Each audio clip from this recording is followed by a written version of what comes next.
Welcome to Race Night, folks. I'm your host, Luke Lanker. We got a good one for you tonight. I do look a bit different. Had a mishap yesterday, so I had to shave all the facial hair off. But as much as I could keep, I kept. But we got a good one here for you tonight. Before we get in with our guest, I want to just go over some things that happened this past weekend. And it's happening this coming weekend. But Bristol was this past weekend with the World Outlaws.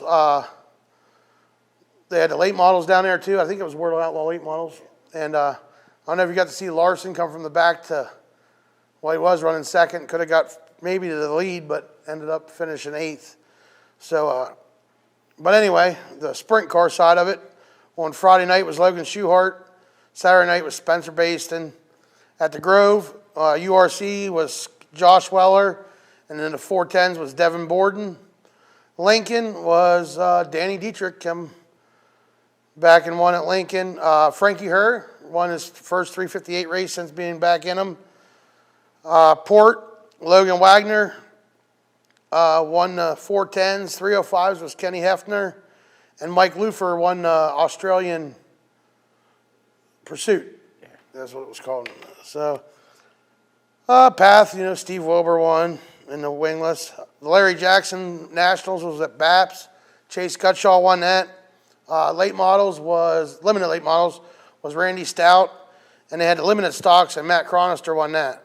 But this weekend, World Outlaws are out Eldora, and Grove and Lincoln both have their Outlaw tune-up this weekend. 410s, 358s at the Grove, 410s, Winged Super Sportsmans, and Extreme Stocks at Lincoln. Port has the 410s and the UMLS lates along with the limited lates. So if you're a late model fan, sorry about that. And you can go to Port and there's plenty of late models. I'm sure Hagerstown's got all their late models this weekend. Path Valley's running a normal show. I think they got limited late models. And the Wingless Sportsmans are at Grandview if we get any races in. But anyway, we got Derek Mease. A lot of people know him as DJ Mease, Pork Chop, man of many names, but he runs a limited late model at BAPS. But thanks for coming on, man. Thank you for having me. So you ran this past weekend. Yep. And I see you had a top 5. Yeah, we were fortunate to finish 4th. Could have been better, should have, would have, could have, but hindsight's 2020. Hindsight's 2020. Always second guess yourself. So while I'm thinking about it here, if anybody has any questions for me or Derek, you can Facebook Live them or call in 717-334-3000. Remember, if you call in, turn your TV, computer down, whatever you're listening on, so that you can hear us through the phone and not the TV. There's a delay. But so tell us a little bit about yourself. I am 38 years old. I live in New Cumberland. I have a beautiful wife and 2 loving children, a 15-year-old soon to be, and a 3-year-old. I work for Susquehanna Township in the sewer department. Been racing probably 20-some years, go-karts and late models, and I like hunting. You're in the sewer department. Is that a crappy job? Yeah, it's pretty crappy, but somebody got to do it. Yeah, just our shit's your bread and butter. That's right. So what was the first thing you said you raced? Was go-kart? Yeah, I started racing go-karts with my brother probably when we were 8 years old. We ran up at Greenwood Speedway, our go-kart track, which I believe now is called 7 Stars or 7 Valleys. Ran there for a while. Got out of racing for karts a little bit. Mom and Dad, we moved out of where we were and they bought a house somewhere else. And we stopped for a couple years, and then Dad said, "You guys want to race? Go buy your, We went and bought our stuff, and Trav and I went racing, and we raced pretty much ever since. It haven't really stopped. Let's see here. I won a track championship at Shippensburg back in '99. I used to race against I didn't ever really race go-karts against my brother, but I ended up racing against my dad. when Dad ended up, we ran at the big one at Silver Springs, and Dad one year won that. And actually, one of my brothers and my brother's old go-kart he got from Will Schatzer. Gotcha. And then I know, just growing up, well, we're about the same age, and at Silver Springs, you were always helping on the pit crew of. Yep. I always helped out Charlie Cope. He was like a second father to my brother and I. You know, it was always. I don't want to say it was. He was always a good guy to get to know, because he was a straight shooter with you. He told you how he felt, and you know, he never held anything back from you. You know, and he was actually a very caring gentleman. Yeah, and I always liked him because he was the last one to have that wedge nose. Yeah. Yeah. I wish they would bring them back. Yeah, they were awesome. Be a lot cheaper. yeah, he was the last one to have it, but yeah, he was a great guy. And now you were related to him too, weren't you? No, Trav and I were never related to him. Okay. He was just a family friend that, you know, my father got out of the military, and he wanted to work on race cars, and you know, and that's him and Charlie got together. I want to say probably '83 or so, like that, and that's from there on. It was, you know, friendship. I mean, we went hunting, fishing, racing together. We did a lot of things together with him. Yep. And if anybody don't remember, he was the 116. Well, I think he ran a bunch of cars. 18 and 116 is the ones I remember the most. Yep. So, that's probably one of your biggest idols in racing? He would say I would say he's my hero. Gotcha. So, and then what brings us to the numbers. You're number 18, so I'm guessing significance in the number is? Yep. 18 was one of the numbers Charlie drove for Will Schatzer. I think he started in like 84 to 94, 90, 95, something like that. And then he went back to, Charlie ended up racing for himself again, and was the 116. All right. So last season you ran? Last season I did not run. I took another year off. My wife ended up having some surgeries and stuff like that, and it was family first. You know, I helped my brother out last year again, learning some more things and trying to stay up on things, and I wish I was gonna race, but you know, when they say you gotta have something done, you gotta get something done. You know. Yeah, and racing sucks. Why didn't you came back the wrong year? You should have raced last year and took this year off. But no. Yeah. Fuel prices. Is it hard to get tires for late models? It is tremendously hard to get tires. They limited us to one right rear pretty much a week, or every race that you can go purchase a new one. And that's at the track? You can go buy them from the distributors, but it's limited one tire a week. Wow. Or one night. Gotcha. So are you planning on running a full season this year? I plan on running the full season at BAPS if I can. As of right now, the plan is to. If I can I'm hoping to throw a couple extra shows in somewhere along the line, if the funds are there. Right. Yeah, because of course it costs money to. And you said you live New Cumberland, so Yep, I live. BAPS is right there. It's in the backyard, but the race cars are stored up at Trav's house in Harrisburg. So I travel to Harrisburg, work on the race cars, and then I got to tow to the racetrack, and then car wash, tow back to unload the race cars, and then drive back home. So you pass your house to go to Trav's and. Yep, I passed my house twice, 3 times. Gotcha. What's your goals for this season? My goals are to hopefully keep the car rolling on the trailer. That's the main thing. Have fun. I would like to win a race this year, as much as I can, more than one hopefully. But the main goal is to have fun. And I mean, it's a family deal for us. You know, we try to enjoy life as much as we can. You've won in the late model, haven't you? I've won 2 times, once at Williams Grove and once back here at the fabulous Lincoln Speedway. Gotcha. And they were both memorable races. I sit at home with the DVDs and watch them several times. Yeah. First race was at Williams Grove in August 2008, and I was lucky enough. I started on the pole. I tore up a bunch of cars all year, that year, the year before that, and the year before that, and it got to a point where I think I had probably a brand new front clip or rear clip on the car every week. And Dad and Trav did a little talking to me and got me adjusted in this car correctly and got me to feel where I was comfortable in the car. First night went out, finished 8th, didn't wreck, didn't spin out. And then the second week went out, started on the pole in the feature, and I won. My brother was second. So that was the first one. It was very, very, very emotional.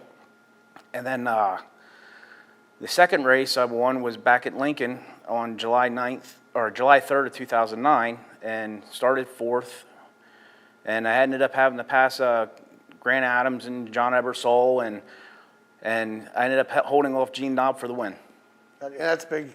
Yes, that's a big task. So it was a good race. I thought it was very good, and I enjoy racing at Lincoln Speedway, and hopefully I get to go there a couple times this year, if everything goes right. Gotcha. What's your favorite racetrack to race at? I mean, ever. I enjoy racing. I like racing at Lincoln. I think I've always did fairly well there. I like going to Big Diamond, Sealands Grove, and Port. So I'd probably say, but my all-time favorite would be Lincoln. Gotcha. And it does help that you have a win there and you beat Gene Knob to do it. Anywhere you get to go and you can race up front with top guys. Yeah. Hey, Grant Adams, he used to be a hard. Oh man, he was a thrasher. Yeah, he was a tough one. I know. We used to go to the Grove on the Saturday Night Series, and it was like a Gene Knob or Grant Adams show. Yeah, for a while it was that way, and like I said, anytime you get to race up front with the top guys in the division, doesn't matter what track you go to. You go to Port Royal, and if you can keep it in the top 7, top 5, top 10, whatever there. I mean, when you go to Port Royal, it is tough competition there.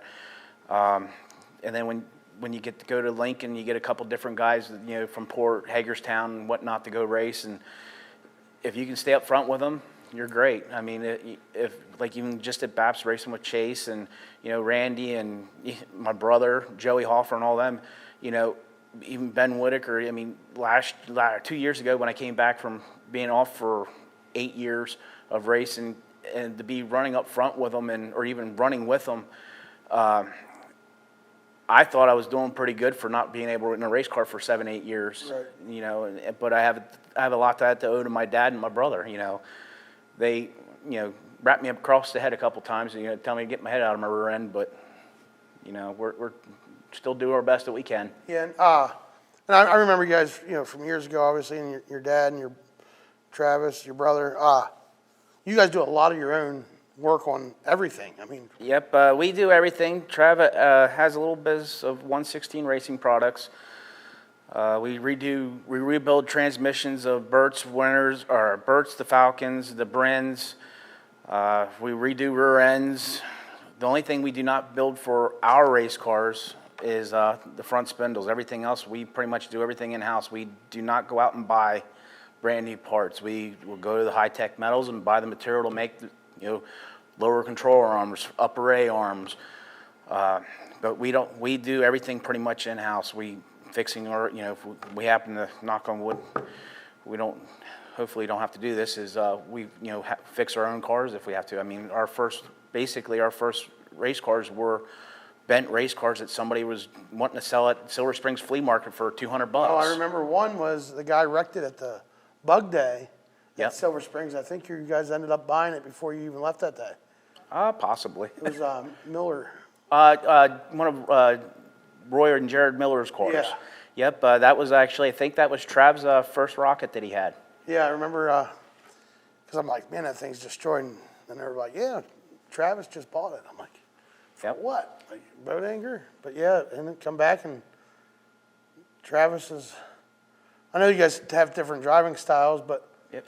That was the year right before we went to the Grove. Yep. And Trav and Dad fixed it up.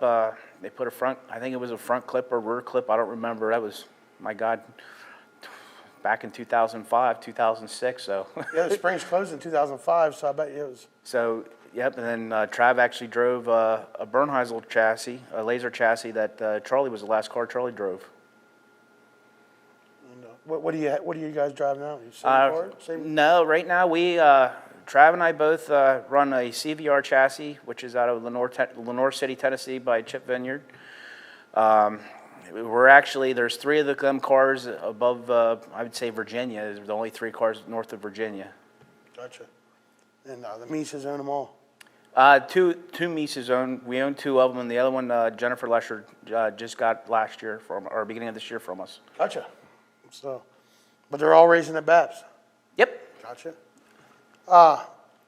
And your dad's still big into?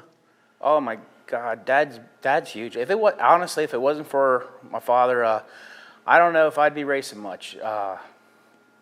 This year we went and bought a brand new car. We all went together and bought a brand new car, which is the one Travis races. And Dad, 90% of it, Dad put it all together. Trav and I pretty much did the body on it, and it got kind of wrinkled up this past weekend. And Monday afternoon, Dad was up at the shop. He beat her out, and it looked straight to me. I mean, we're not there to win no beauty contest. Yeah, I always liked your dad. Great guy. And then I didn't like when he got mad, but I loved when he got mad because he's nuts. He was one that. I think he's calming down in his older age. I mean, with the grandkids and stuff like that. I mean, he's a different person when the kids come around. He seems to be happier. Gotcha. Yeah, no, I've always got along with him. He was a great guy and still a great guy. When I get to see him. There's Grant Adams Cruz has a nickname for him as Angry Rick. And, there's a lot of things that, when you're passionate about something in life, you get carried away with a lot of things. And he's passionate about racing. He loves racing. And, he says to me and my brother more than once that, there's more, it just brings a smile to his face to see us on the racetrack together. And 2 years ago when I got back in a race car, that was one thing he said he wanted to see in life yet was both his boys racing on the same racetrack. So, like I said, if it wasn't for my dad, I probably wouldn't be racing. Gotcha. I'd probably be just helping Trav out if he, wrenching on his cars. Gotcha. Now, did your dad ever race?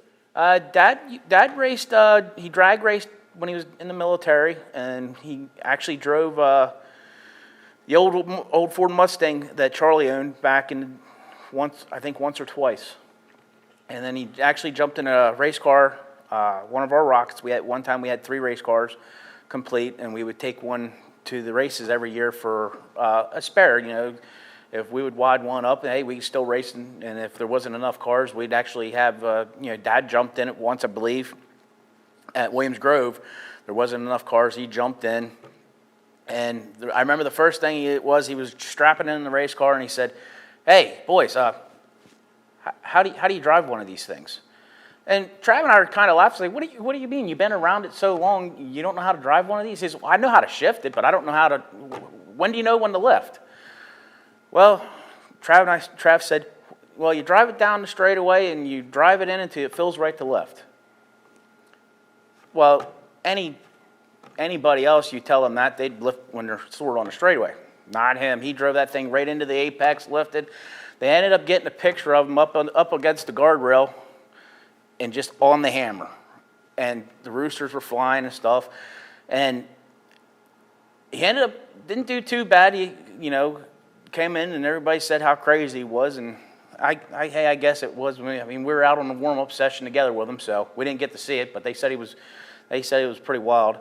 And then each time he goes out, and the transmission was jumping in and out of gear, so he would hold on to it with one hand and race with the other, and then it was staying in, so he put his other hand on the steering wheel, and next thing you know, he goes in a turn and loops it. He says, and somebody asked him, "Well, what happened?" He says, "Well, I guess the right hand didn't know what the left hand was doing." Yeah. So, but that's about the only time he raced in a late model. Lately he raced in a late model, but he ran go-karts against me and stuff like that. And like I said, I've had a lot of fun with racing against my brother and my dad and stuff through the years, and it's pretty much a dream come true. Yep, awesome. What's your favorite kind of racetrack? Wet, slick, wet, heavy? The slicker the better. I'm with you.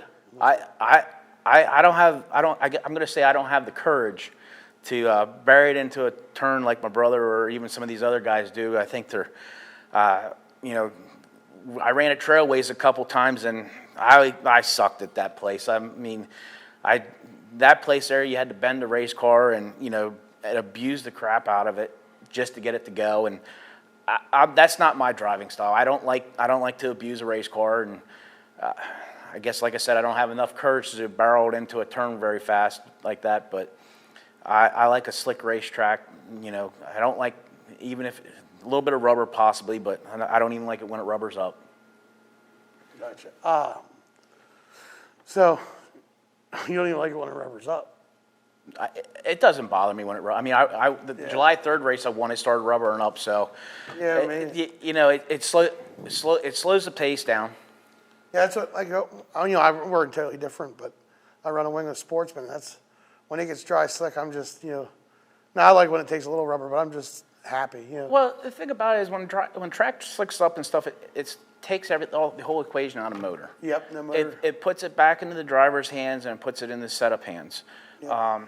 So then you don't have to go out and have them high dollar engines and stuff like that. And, you know, you can have something that's a little bit, you know, on a slouchier side and still be very competitive. And it slows the cars down. Like when you do wreck, it doesn't hurt as bad. Yeah, it doesn't hurt as bad. It doesn't make as much carnage either. You know, I mean, you guys have the late models have a lot of body, so it does bend that up. But yeah, it bends them up, but you know, nothing a body hammer can't straighten. Right. What's your greatest memory in racing up to this point? Up to this point, the greatest memory I would have was, besides the 2 wins I have, is a couple years ago I had surgery on my right knee, and we were getting ready to go to Lincoln for the opening day, or not Lincoln, Trailways, and Trav was racing. I was done racing because I was getting married, and I had my right knee worked on, and Trav calls me up. I had surgery on a Wednesday or Tuesday or Wednesday. Trav called me up and says, "Hey, if we want to go to Lincoln, we got to pull the motor out of your other car because we didn't get the push rods yet for the motor." I said, "All right." So I go over. I was off work and stuff. I went over to work to pick him up. We left at lunchtime, and we pulled the motor out of the car that we were planning on running. Pulled the motor out of that car, pulled the motor out of the other car, put it in the race car that we were taking to Trailways. 4 o'clock comes around, and we wanted to leave by 3:30. 4 o'clock comes around, we're just loading the race car up. We go to Trailways, and he won the heat race, redrew one, and ended up winning the feature. Well, I was just telling the story to somebody else. I said, I don't know what the heck I was thinking. I was so happy and stuff like that because, you know, I forgot I had knee surgery. And I come running across the racetrack and hit the center of the racetrack where it was nothing but mud and started sliding, jammed my knee up. My knee was swollen as big as a watermelon. And then went to the races the next night and worked on a race car again. So, but I would probably say the best memory I ever had was, you know, a lot of my fond memories of is in the last couple of years of watching my brother win. You know, it's just more. It didn't bother me not racing. It was more pleasing to see something that, you know, you worked on and you helped make decisions on, and you see the outcome of it being in victory lane. Big Diamond this past year, you know, I was down in Tennessee at Pigeon Forge for vacation. We came home, left Pigeon Forge on a Friday morning at like 5 o'clock in the morning. I got back to home, drove over to my parents' house, went to Big Diamond, and we won there that night. And so majority of my memories, or my fond memories, are you know, just helping my brother out and, you know, watching him, you know, because I honestly feel he's a better driver than I am. I don't know that he's a better driver. I know he's not here. Oh, he knows one thing. Oh, hammered down. Wide open. And I remember at the Grove watching him over there, and he had the car up on one wheel, I believe. Actually, no, he had all 4 wheels off the ground. There was actually a picture of him at the Grove. That was the first weekend. That weekend was the first one I wasn't going to race at, and that's the year I was getting married. And I made a comment to him that day, say, "Hey, if anything happens to your car and if you need another car, mine's sitting there." And that was in the Concy there, in the Concy. I forget, it was either the concert or the B main or heat race. Went into turn 3 and 4, and the thing just bicycled, and there was a picture of it that made it all the way across the country and actually all across the world, because there was a guy down in Australia, and then a guy Dad was stationed with in the military was seeing it out in California and said, "Hey, is this your boy?" And there's a picture of it, and you can see daylight under all the wheels. Yeah. And a one-way sign or a speed limit sign on the front. Yeah, he was definitely moving. Who's, other than your brother, who's one person, past or present, that you enjoyed racing with? That I enjoyed racing with. I would have to say I always liked racing against, the Mosers and as of late, like Chase Billett and even Zach Kaufman, Zachman, and all that. I enjoy racing against a lot of them. Today's Zachman's birthday, I believe. Dan Zachman's birthday. Yeah, I believe it is today. Happy birthday. Yeah, happy birthday, Dan. But I'd say, as of lately, I've been enjoying racing. Just about anybody. As long as we can race clean and don't rub up too much, and I'm fine with it. But probably one of the all-time best one besides racing against my brother is I always enjoyed racing against the wild man of Craig Wolgeman. I mean, he was always fun to race with, and he was an animal. Gotcha. Real quick, again, anybody has questions for DJ, Derek, Pork Chop, whatever you call him, call in 717-334-3000 or Facebook Live. We'll get them out. Hell, if you just want to call and say hi, call and say hi. But definitely get out your phones and call in. There was something I was thinking about before I said that and lost it. But so like, would you say you like longer racetracks, shorter racetracks? I mean, I like. You didn't like trailways, but I like a longer racetrack, 3/8 on up. Port Royal's never been really a good racetrack for me. I destroyed a car there one year, had made it a front wheel drive. But I went back there. It's a fun racetrack. I enjoy racing there. I enjoy racing at Sealands Grove. The first race I ever raced at was at Clinton County, and it was a day show, and it was pretty dusty. That was even a fun racetrack. It's just a heck of a hike to get up there. Yeah, I've never been there, but everybody says it's a nice little facility. Real quick, how'd you get your nickname Pork Chop? I got my nickname Pork Chop from Will Schatzer back when I was a baby. Gotcha. Will Schatzer actually has a nickname for everybody, even his grandkids. Oh yeah. The only one he don't have one for is my brother. He's just, hey Trav. Yeah. But he calls my son, him and my dad named my son Hambone. So you got a pork chop and a ham bone, I guess. Yeah, I never knew. I mean, I know why they call us pork chop, but I just never know. Well, we don't miss a dinner too much. No, there's a lot of things I miss, but supper ain't one of them. But we got to go to a commercial break. So, again, folks, when we come back, think about your comments, questions, call in, Facebook Live. We want to thank TA Ward Construction for coming on board this year and sponsoring the show here, along with Superior Homes. Thanks to Brandon Glorioso, Tom Landis, and Mark Worley for everything they do, and we'll see you in like 30 seconds.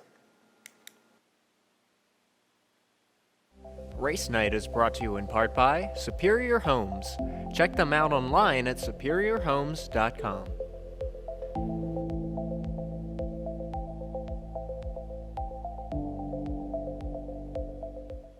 Race Night is brought to you in part by TA Ward Construction, a veteran and locally owned company since 1986, fully insured with 40 years of experience.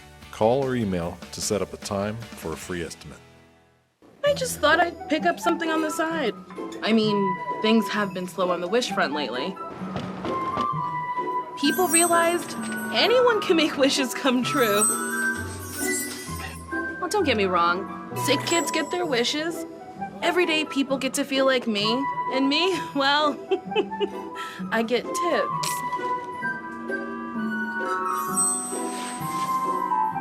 Oh, suddenly everyone's a fairy godmother.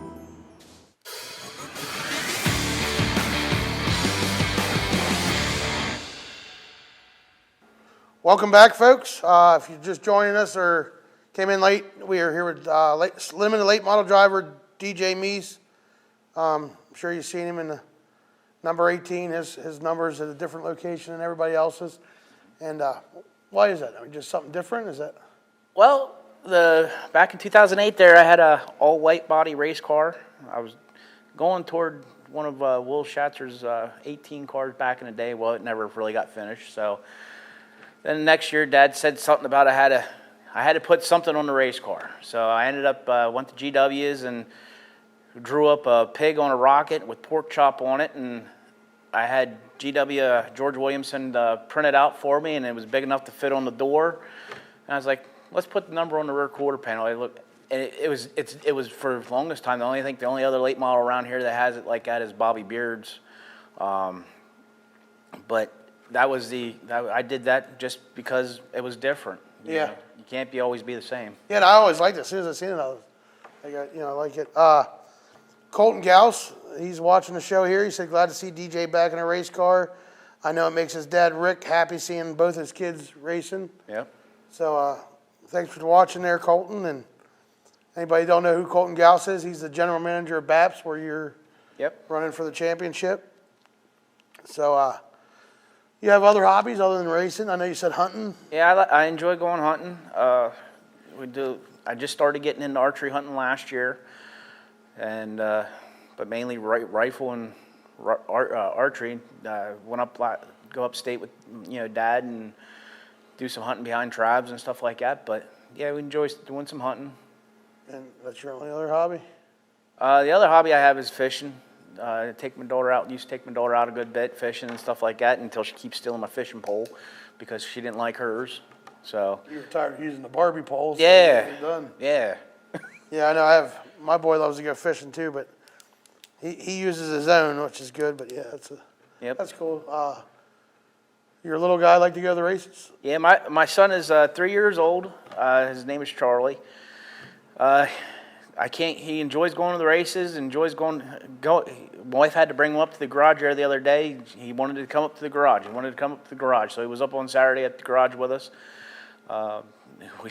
We'll sit at home, watch TV, watch a Lucas Oil or a World of Outlaw race, and if it has a late model, he always says it's Uncle Trav, and it's like, damn boy, come on, how about pop here a little bit sometimes? Yeah. But as long as he looks up to somebody, I'm happy. Yeah, and Travis is a good guy to look up to, but yeah, might cost you a lot of money when you get older, him looking up to Travis. But I don't know. Right now, Trav keeps on telling if he doesn't quit wrecking his Mickey Mouse car into everything, he's going to cost us a lot of money when he gets older racing. So, gotcha. And he likes late models or sprint car racing? Honestly, it's sad to say, but the one video Dad showed, he keeps on he grab a hold of the remote or the tablet at my mom and Dad's house, and the one accident Brad Sweet had there at I forget where it was, where he went barrel rolling down the back stretch. He'll keep playing that one back and forth. I don't think he really enjoys watching nothing happening. He wants to see the action. Well, I guess as any kid was at that age, but to him it doesn't matter what it is. It could be monster trucks, motorcycles, go-karts, or anything dirt racing. Gotcha. While everybody's here watching, you have some sponsors? Yeah, I have a couple of sponsors, and Trav and I both have Dolphin Pizza and Dolphin Burrow up there for some delicious subs and pizza and strombolis, and Schatzer Roofing, long family friend, and we picked up a new one this year. It's Midway Bowling in Carlisle, and also Berkeley Springs in West Virginia. They came on a beautiful bowling alley, some damn good barbecue, and so wife and kids and I go down there to do some bowling and take some eating. It's very family friendly and can't complain about the place. Nice and clean. 116 Racing. Yeah. I can't forget 116 Racing Products. He's a brother does a pretty good job for us. Is he watching tonight? Do you know? Probably not. I was hoping he was. I ordered some radius rods off of 116 Motorsports, I don't know, 3 years ago or something. And I forgot to call him to go pick him up. I wanted to see if he still had them.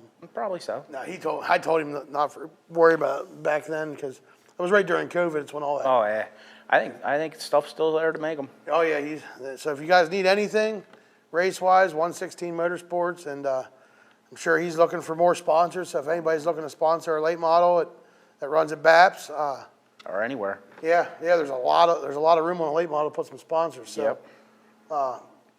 definitely get a hold of him. You got crew? Yeah, we got a crew. It's a pretty good one too. It's the main crew guy is my dad for both cars, and we have Dana Billett, Carl Billett's wife, and Ken and his 2 kids.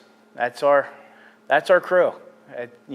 So if we have a flat tire there, we pretty much think other people in the pit area help out and stuff like that. I was gonna say because every time I've been around, the late models seem like a tight knit community. I mean, they all seem. Yeah, usually when somebody needs something, they come over and if we have it, they get it. Who's one of the toughest competitors you race against right now? Probably the toughest ones that we race against, and it would probably be Randy Stout and Chase Billett, and I would say Joey Hoffer and Ben Whitaker, and even Matt Murphy. Yeah. Do you see yourself ever leaving a late model, going to any other division? Probably not. Probably not. Don't want to get disowned by the old man. I don't think he would disown me, but No. it would be. That's all I ever pretty much wanted to do is run a late model, and if the opportunity was ever there for me to get into something else, and I'd probably put my foot into it and try and do it. But just to go out and buy say a Sportsman or a sprint car or something like that, I probably would never do that. So you're saying one time you'd like to come up the path and run a Sportsman? Why not? Let's do it. I know a guy. You could probably fit in a guy's seat. Probably so. Yeah, we could probably. That's actually how I got the seat, was from a late model. Well, he turned into a late model driver, I should say. Brandon Little, when he ran with us, he sold out, so I bought a seat and a suit because I was never going to find anybody that I could wear their suit, and I was never going to find anybody that had that seat. So, and then he ended up going back into running late models now. Now he's in the super late models. But I don't know if you ever had a chance to run against any of them. I haven't. I watched him a couple times. Brother ran against him, and but I've never had the privilege of racing with him. But now his uncle, I did. Yeah, Chicken Little. Oh yeah, Ron. Yeah. Yeah, he was they were all good family too. But that's what I mean. Like every time I was ever in the late model pits, everybody seems to get. I mean, there's always them altercations on the track, but it seems like a good. Yeah, I mean, Chase and I had an altercation one year, and pretty much after that situation, hell, we went down to safety day at York one year, and we just talked, and now every time we're around each other, we shoot the breeze a little bit and talk about our race cars. Gotcha. So where do you see yourself in 5 years? You still behind the wheel? Hopefully, if I don't get fired. Yeah, well, the little guy will be 8 then, so he'll be. Yeah, the little guy actually owns everything. He's car owner, crew chief, and everything from what Dad and Trav say. So, I could get booted any time. Gotcha. Yeah, and I'm sure he overrides anything you have to say through them. Pretty much. Any big races coming up this year that you're looking forward to? I'm actually looking forward to the Carl Billett Memorial and the 50 lapper we have. What, you know what date the Carl Billett Memorial is? I think the Carl Billett Memorial is actually August 20th. August 20th. Yeah, it'll be my uncle's birthday. Gotcha. So, that one's a normal show? I mean, obviously. I think it's actually 30 laps, I think. What do you normally run? 20s. 20s. Yep, 20 lap features. Is that long enough, or you think you need 5 more? I don't know. This past Saturday, I didn't want any more. Yeah, I'm with you. But no, I would say I like the longer races. I only ran a couple of them before, and that was it. But the longer races are usually pretty interesting, I think. But I'm fine with 20 lap features. Yeah, no, we run 30 laps, and there's some weeks I'm like, man, I wish that thing would have ended at 21. And then there's some weeks like, man, if I had 5 more laps. Yep. Yeah, so yeah, it does Anybody want to call in? 717-334-3000. Facebook Live. You can ask him anything. It don't have to be about racing, personal. He's here for artists, whatever. But make sure you call in. So we talked about your favorite racetrack and your favorite type of track. Do you like day shows because of the dry slick, or do you like racing under the lights? I like racing under the lights. That's how I am. I like the dry slick. It's one thing I can't wait till they start racing around 7 o'clock. Because lately we've been starting the last 2 shows that we had. We started, the program started earlier and stuff like that, and I think the show's been moving along pretty good. And it's been all but daylight, sun's still out when we're getting on the racetrack. So I think I like racing under the lights a little bit better than because the moisture comes back in and it makes it a little bit better racing, I believe. Yeah, it gives a couple of different grooves. Yes. There's your couple curveballs. Who's your favorite late model driver you looked up to in the world of outlaws? Or I would have to say the O Show, Jimmy Owens.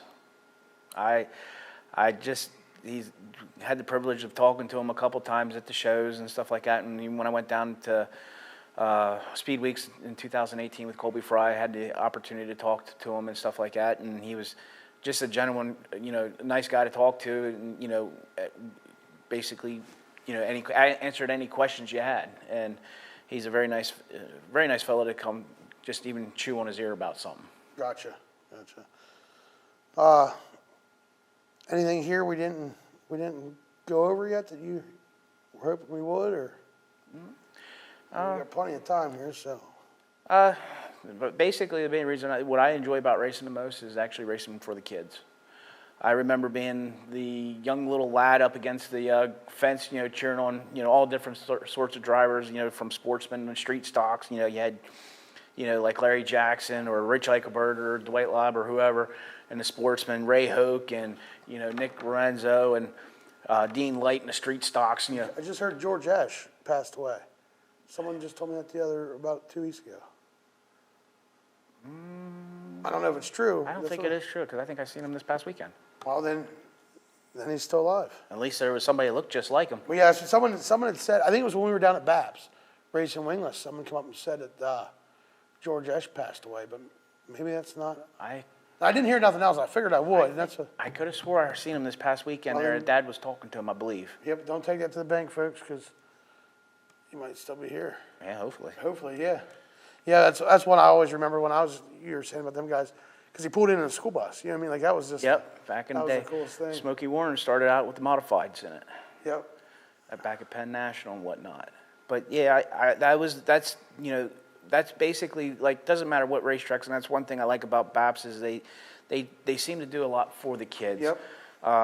That is probably the biggest thing that actually it makes, why I choose to race there a lot is because of that. Having, 2 kids and myself and, I really enjoyed doing, like last year, I didn't race at all last year except for the last race. It was trick or treat night. And I drove Trav's car at the time and the one he was running, and I drove it there. It was the first time I was in the car all year, and actually that car at all, and that's the car I'm racing this year. But I didn't have to race that one, but I wanted to race that one because it was something to do for the kids. And right. Like I said, to me, racing is about the kids and for the kids, just to, try to keep a calm, cool manner. I mean, yeah, you're going to get wrecked or something's going to happen. But that was the most important thing when we were kids is, you always, back at Silver Springs Day when the races were over, you went down in the pit area and you got to see all the drivers and they, hey, sign my shirt. And, Yep. that was always something that, I will remember as a kid, going in there and having drivers sign my T-shirt or my checkered flag that I would get or my hat. And, but, kids' nights and trick-or-treat nights, and they had an Easter egg hunt and stuff like that for the kids on the racetrack. I just think that's probably the greatest thing a racetrack could do for these kids. Oh, yeah. Stan Warner said he did not pass away. He is fighting cancer, though. Yes. So let's keep him in our thoughts and prayers, everybody. That's George S. from back in the Silver Springs days, number 69. Yeah.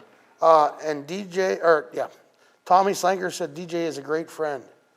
Yeah, I'll tell you what, his son, Tommy Slanker's son, you're going to have to keep an eye on him in a couple years.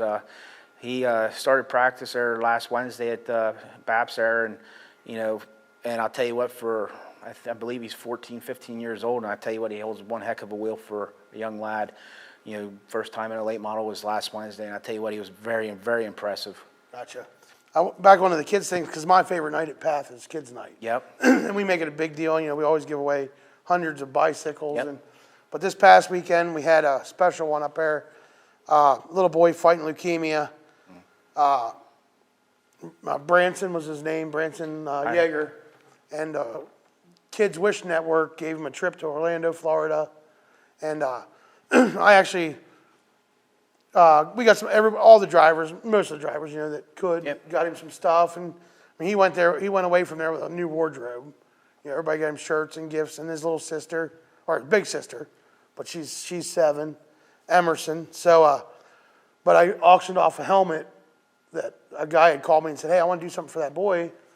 He's like, I don't want my name. He didn't want his name out there. He just wanted me to auction his helmet off.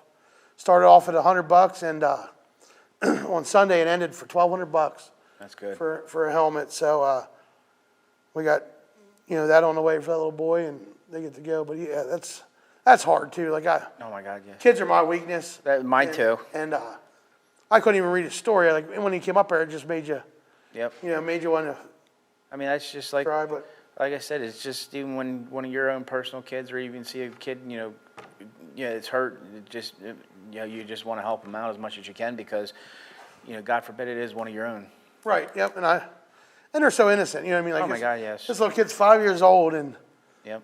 was throwing this something I know I probably couldn't handle. I wouldn't want to handle I anyway. wouldn't want to either. And yeah, so let's keep him in our, everybody that's sick in our thoughts and prayers. But yeah, definitely nice to hear. And then I know we have Kids Night at PATH Valley on July 23rd. I'm not sure when it is. I'm not sure when it is. That's what- Usually Dana lets us know when the stuff comes up so we can get stuff ready.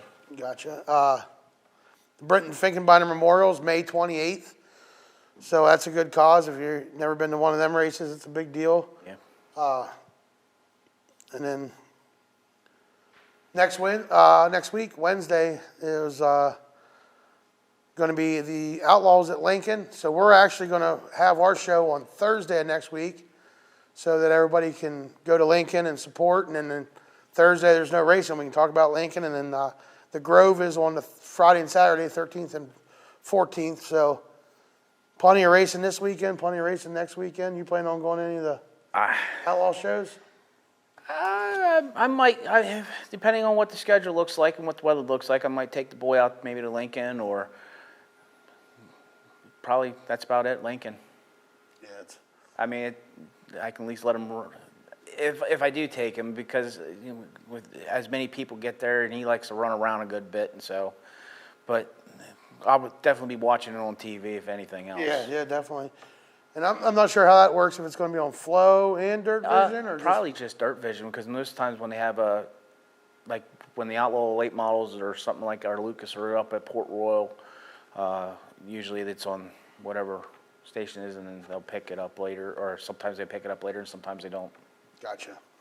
So, yeah, definitely get out. And this weekend, are you racing? There is no racing at BAPS this weekend. No, there's no racing at BAPS. Well, there is. I think they have them AMA motorcycles there. And you're not going to try your hand at that? Oh my God, no! I can barely walk sometimes as it is. You ever see them guys go around there? They're nuts. The best one, I seen them race at the Santan Arena down in Reading on ice. That's a pretty interesting show there. Yeah. There was a guy racing there with one arm on a motorcycle. That was nuts. I'm probably lost it on a motorcycle. Probably too. I'll too. bet you. Yeah, I know John Winsett, the PATH Valley track owner, he used to do that stuff. And like some of the videos I've watched, not just him, but of all of them. And then they were at PATH Valley before, but I watched them over to Grove. Yeah. And they were hauling them man. out. And it's, One of that Harley Davidson, whatever it was. And that's unbelievable. No, I think next race I'm racing it would be at Babser in 2 weeks. 14th, No, the 21st. 21st. 21st. It's going to rain that day. If it rains, it rains. Well, I have a wedding to go to that day, and I'll be missing a race. So Oh, you're doing I never pray for rain, but this year I am for some reason. No, like I said, if it rains, it rains. If it doesn't, it doesn't. Just like a lot of. One good thing about BAPS is they never make you drive there. Like I like how they cancel her. I know a lot of people don't. I like it for the simple reason is this. One, for two reasons this year alone is one, the fuel cost and the finding of new tires. I don't blame, granted they canceled twice this year when we were supposed to be there.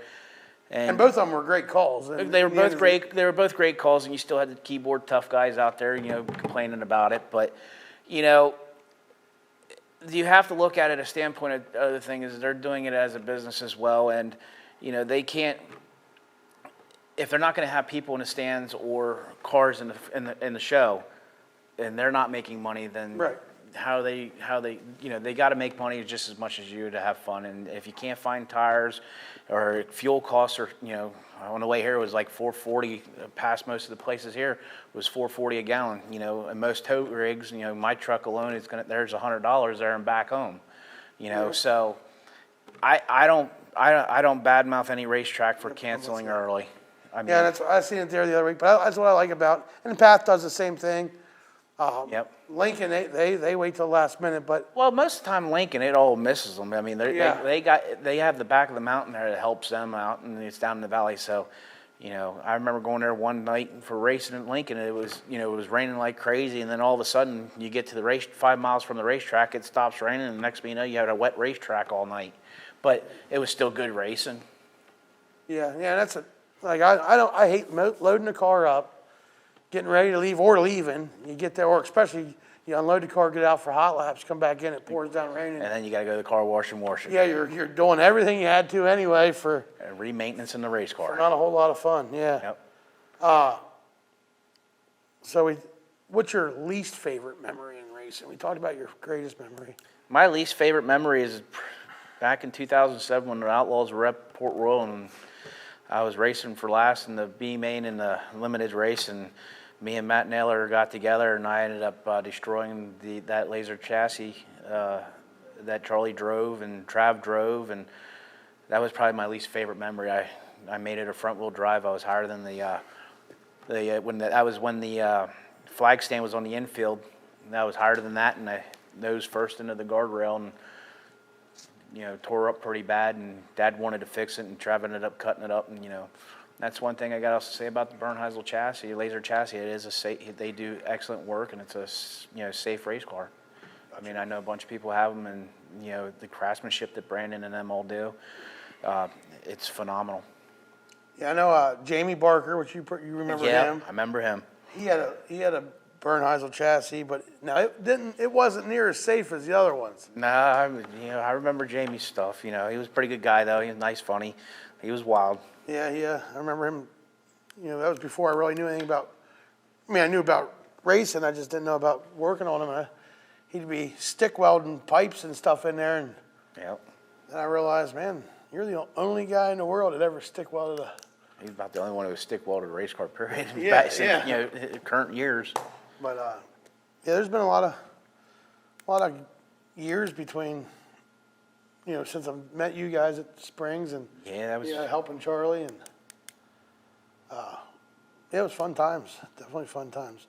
Yep. I mean, that's the thing about it is, that's how, most of the people that, we're friends with, even we call family, we met them at the racetracks. I mean, like I said, I remember leaving the Grove at certain nights, after we got done racing, if we won or tore it up.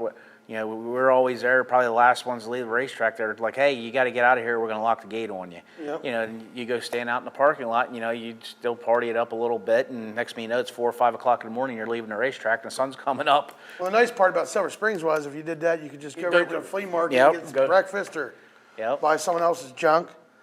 But yeah, that was good times. I do miss Silver Springs. Oh, yeah. I understand why it's all tore down. I'm not hard No, and over it, but it just sucks because that place was packed every Saturday night. And it was always good racing. Yep. Yeah, it was always great. Well, late models got a little rough there. Remember they started tearing them up pretty. Well, Really, it doesn't matter what division or where you go, you get to see a lot of tearing up. Yeah. Well, when I was a kid, I liked that. Now I don't like that so much. No, it costs too much money. It costs way too much money to do that anymore. Yeah, the price of metal's up. The price of Yeah, I think they said the aluminum sheet metal's even going up again. So, what's that like for a body? How many? we can do a whole complete body, and I think it's about 7 sheets. That's 8 sheets counting the tub. And That's a whole what's body. that cost a sheet? What did it cost? Do you think? I think this year it was almost $1,000 for 10 sheets of aluminum. Well, it's like $100 a sheet. It's actually more than $100. It was somewhere around $1,000 for everything that we think we bought for. It was a little bit more, but Wow. So yeah, anybody wants to know how much them cars cost? I mean, just the body alone's $1,000. give or take. Yeah, give or take, and You know, and like I said, for us, we build a lot of our own stuff, so we don't. I couldn't tell you what an A arm costs. I couldn't tell you what a lower control arm, or even what even like the 4-link bars and just or tie rods, like with your radius rod. We buy the stock and we make it ourselves. Right. Thread it and put the heims in. The only thing we would purchase would be the heim ends. There isn't too much on a race car that we don't build or fix ourselves. do you guys build your own motors or? Gary Handmaker at Handmaker Machine Shops does machine work for us, and we stuff them. Gotcha. And then, like I said, Dad does the racks, does the power steering racks and the pumps, and does our transmissions, our rears, and every now and then people, here's a starter. Can you look at it? Yeah, he'll fix starters up, and I mean we do a lot of transmissions and stuff. I think he's probably up around 40 or 50 transmissions he did this year already. Wow. A bunch of them went down south and out west. Someone said on here, Anthony Pilates says, get your sheet metal from ProFast. We're a place where I work over in Harrisburg. They do roofing, commercial roofing. And this year here, they just started buying 4x10 sheets of aluminum. So they're not the bright, shiny colors, but Well, that's just like Trav's car. It's a white body with the yellow is all shaky bomb. yeah. So, I mean, hard hat yellow, that goes a long way. Yeah. So if you ever need aluminum, definitely, I'll have to remember that. yeah, get a hold of me. I'll figure out we'll get you some good deals. That's good. Yeah, anything helps all the time. Yeah, that's actually all the aluminum on my car came. I bought 2 sheets from over there and just any of the aluminum panels I built out of that. I painted it anyway, so it wasn't a big deal, but. Yeah, I mean, and most of the time with a lot of the people anymore that do them full body wraps and stuff like that, well, I don't see the purpose of buying a colored aluminum if you're going to wrap it. Yeah, if you're going to cover it up anyway. So, anything that we haven't touched on that you want to touch on? We have about a minute left here, so. Next race is. Next race would be May 21st. Hope to see anybody out there, and you ever see me out and about, it makes my wife and kid happy that, doesn't matter if I go into the local Walmart or Carnes or whatever, and I always, when I said you were going in there for something small and you come back 2 hours later, you'll always run into somebody I know and shooting the breeze and stuff, and then, just like I keep telling my daughter, it doesn't matter, because Dad Charlie always told us, hey, it doesn't matter where you go, there's always somebody that knows you. Yeah. And so that was one thing growing up where, didn't matter what I did. If I, did something stupid and got in trouble, well, Charlie either found out about it or Dad found out about it. So I keep trying to tell my daughter that the same thing. It's like, hey, it doesn't matter where you go.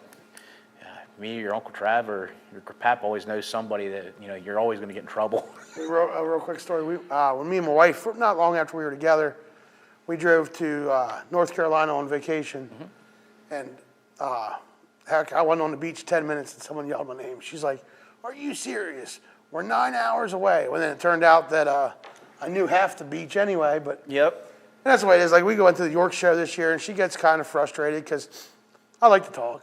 You know what I mean? I get about 5 feet, and there's somebody else, that Or yanking on your coat. Hey, how you we're doing? talking to them, and then while you're standing there, in comes 2 other people that want to talk to you, and she's like, you can't even look at anything. I'm like, I don't need to. I can look while I'm talking, but. Yep. I take my boy down there every year since he was 2 years old. This year was the second year he went down, and he's at that stage now. he sees a Matchbox car. I think between me and Mom, I think we walked out of there probably with about $50 or $60 worth of Matchbox cars. It's like, all right, boy, you have enough. You don't need no more. Yeah, well, he never have enough of them. Nope. But, well, folks, we're about out of time here. I want to thank you for coming on, man. Thank Good you luck for- this year. Oh, we're going to hear good luck to you. Thank you for having me. Yeah, maybe we can get your brother on here again. And I know he was on before. I want to give a shout out to Brendan Nelson. He was the one who bought the helmet. He's watching race night, so thanks, Brendan, for what you did. And anybody, you go to BAPS, go in after the pits if the late models are there. Meet DJ, meet Trav, Rick. You'll love them. Great family, great folks. So see you next Thursday. And until then, be safe, have fun. Thank you.